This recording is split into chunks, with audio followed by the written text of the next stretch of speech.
Hi, welcome everyone. Exactly 1 year and 4 days ago, Damien wrote to me with a proposal to test the yellow Fiat 125p taxi, an exact replica of the car from the movie Zmienicy.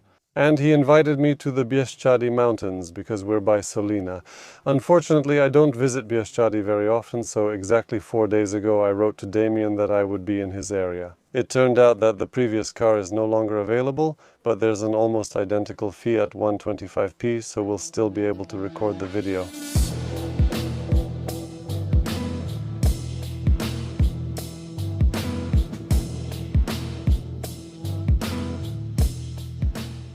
Hi, I'm Damien. It's true, a year ago I wrote to Zakar OFF to see if he would come, and this year it worked out. There actually is another Fiat. I do this out of passion, only big Fiats. One barrel was found, but that was by chance. My dad once had a big Fiat, grey, ivory, he sold it. And that's really where it all started.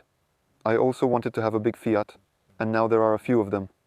Now, currently the production year of this Fiat is 1983, and the story of buying this car is... In the evening, while browsing Facebook, an ad popped up. I saw it after 2 minutes and immediately made a call. Unfortunately, I couldn't go that evening, so I went early the next morning. And as it turned out, there were already plenty of calls to the seller, but luckily I managed to buy it. This particular one had been standing in a barn for 20 years. Simply put, the condition of this car was actually good for its age. It was a different color, and anyway, Zakar will insert some photos of how it looked, so you'll see. Now, it's generally getting harder and harder to buy a base for restoration, especially a big Fiat, because these cars rust like crazy. Especially the cowl panels, fenders, all the doors. No. Before I got into these Fiats, I worked with bodywork and painting, but now I've focused only on big Fiats and old cars. The idea for the yellow WPT taxi basically came out of nowhere. I just woke up one morning and thought there will be a yellow taxi. It's a car that draws attention, especially when living in the Bieszczady Mountains and driving with my family. On Sundays, I don't know, to the Loop, to Solina, everyone turns around and looks to see what's driving by. Here on the bumper, we can see a deep scratch that was left by the previous owner. And I decided to leave it. It's not rusting and it's kind of a signature. As you can see on the window survived. The car had been standing untouched in a barn since 1991. The door closes like in every big Fiat, you have to slam it. There are just a few imperfections in this car, I won't deny it, like a cracked lens. There's just no time to replace it. Missing 1.5 badge. The paint, I think it's in decent condition. There are a few chips, but that's because the car is used. Under this yellow paint, the original blue paint is preserved, never repaired, never filled, never welded, it's all intact. The only modifications for use as a taxi in the original are the application of yellow paint, radio taxi stickers, WPT and the roof light.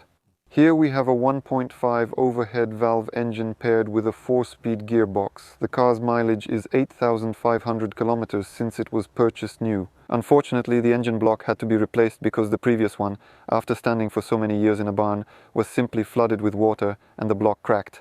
That's why the engine block was changed. A regular single-point carburetor, there's not much more to say. It's a big Fiat, old, unreliable, with acceleration measured in hours, not seconds. Despite the many years that have passed since this car was made, which was in 1969, most parts are still very easy to find. Maintaining it isn't that expensive. You can practically buy any part, so there's nothing to worry about. Listen to how this big Fiat sounds thanks to...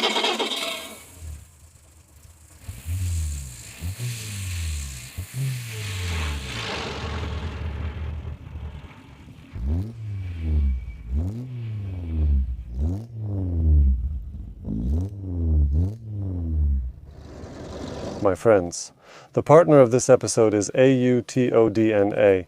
It's the simplest and cheapest way to check a car's history before buying and avoid a mistake for just a few bucks. You can be sure that the car wasn't stolen, doesn't have a rolled back odometer, and wasn't in an accident. I've already mentioned this, but let me remind you. According to research, 40% of drivers had to fix issues after buying a car that came from its accident history, problems they didn't know about. It's better to check its history. In the video description, you'll find a link to AUTODNA. I highly recommend it. Let's not buy a pig in a poke. Interior. So what do we have here? Mr. Early, 1983. As I mentioned, the interior of this car has been preserved in very nice condition, with only small cracks visible on the dashboard. Here next to the air vents, although these dashboards in these cars could just crack all the way along, and that was it for the dashboard. The seats are fabric, plain, nothing fancy, not replaced. Also, the gauge, the thermometer. What's important is that in these cars it doesn't have that round one like in the later midship runabout, but the thermometer looks cool. It makes a much bigger impression than the round one. As for the equipment, inside we have a fan, lights, hazard lights, windshield wipers, and that's the end of its features. Of course, we also have the window crank. Plus we have tilting side windows here, and that would be all the equipment in this car. Unfortunately, as you can see, the Safari radio and the tachometer are missing here, and the Serena horn has also been added. When adapting this car for the Zmienici program, I'll try to get into this car. I should take the mission of adapting to this car very seriously, because after all, this car won't adapt to me. But you know, listen, there's no problem. Look, in relation to the steering wheel, I'm sitting well. My knees have enough space here. There's this funny two-spoke, very thin steering wheel, and above my head, it's fine. I'm just barely touching it, but I don't have to slouch either. The only thing I feel is that the seats end halfway up my back. Damien said that when he bought this Fiat, he never tried to adjust anything when it comes to the seat. And we don't even really know if it's possible to do that, but it turned out, luckily, that I don't have to do it either. And this is how it looks in the back. There's a little less space above my head, but for my feet it's still okay, and under the seat is fine too. Listen, I'm surprised. This kind of sideboard was designed to fit 4 people who are 2 meters tall inside. The back seat again is a bit too short and has no headrests. But what am I complaining about here? I came here, there's a tunnel in the middle. Well, a tunnel. There are no storage compartments, neither in the doors nor behind the seats. I also don't see any USB-C port for charging phones. well, I had to complain, so let's complain. The trunk, as you can see, is quite large, but all the metal inside is exposed. We can even see the fuel filler pipe here. We can actually watch the fuel going inside into the tank. Under the original carpet we only have a spare tire, and that's pretty much all there is in terms of trunk equipment. We also have its original license plates here, Kingdom of Saudi Arabia 8140. It was standing on them in the garage. We also have sun visors here. They're already quite old, and when we drive the car everything just falls from them onto your face, which is why they've been removed. Basically, it's pure PRL through and through. Alright, my friends, this will also be my debut in Trzaskani. Drzem is such a force. So let's go. It reminds me of something good. Where the first gear is, that's first 1, 2, 3, 4, classic and reverse, and towards you and down. Yeah, it won't go in. The first association is the Porsche Cayman. The engine is there too. A bit of sound. Yeah, there's zero soundproofing. When it catches, oh, it caught, let's go, it'll catch. Damn, I let go too early. No, not first gear. Well, first gear.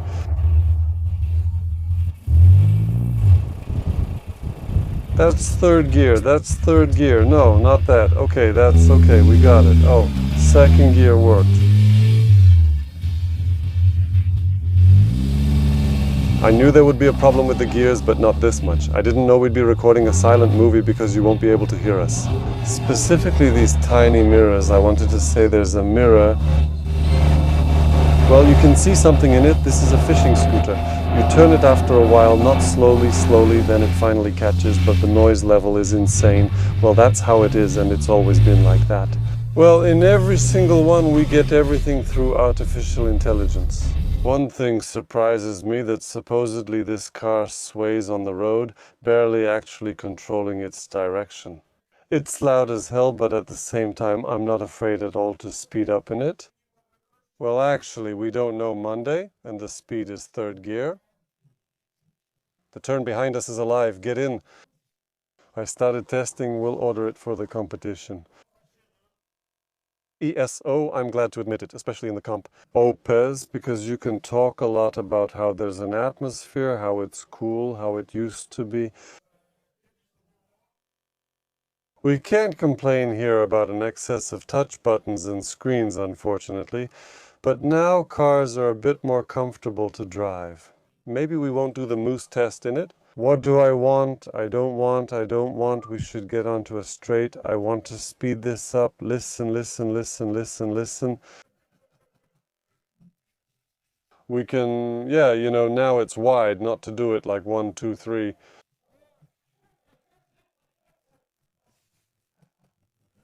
He didn't turn me like that. Almost nothing will come out of this. And here, the turner, no, put it here to the left. Good. Oh, Jesus, I forgot about this whole thing.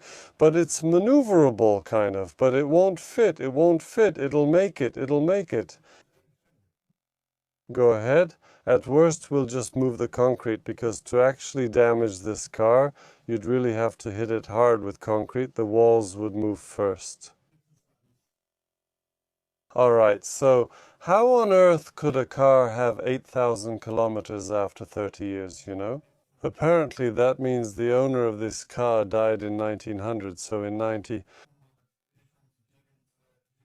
From what I remember, the car was just abandoned by the family anyway. Nobody wants to get involved with it. So in the end, it just stood in that barn untouched the whole time, and eventually they decided to sell it because apparently, from what they said, they had to demolish that barn garage. And it was just some kind of problem for them. Did the car just sit there and rot? And can you tell me, how much do these Fiats go for now, like a base for restoration? You have to count on 10, 15,000, so there's actually something to weld. The first 3 minutes were the worst, but now I've somehow gotten used to this level of noise. I'm not so afraid of this car anymore. It's funny that you can turn the steering wheel. I mean, you're still afraid, you just don't know it yet. Not like that. Wait, it's a slight uphill. Go ahead, wait. Good morning.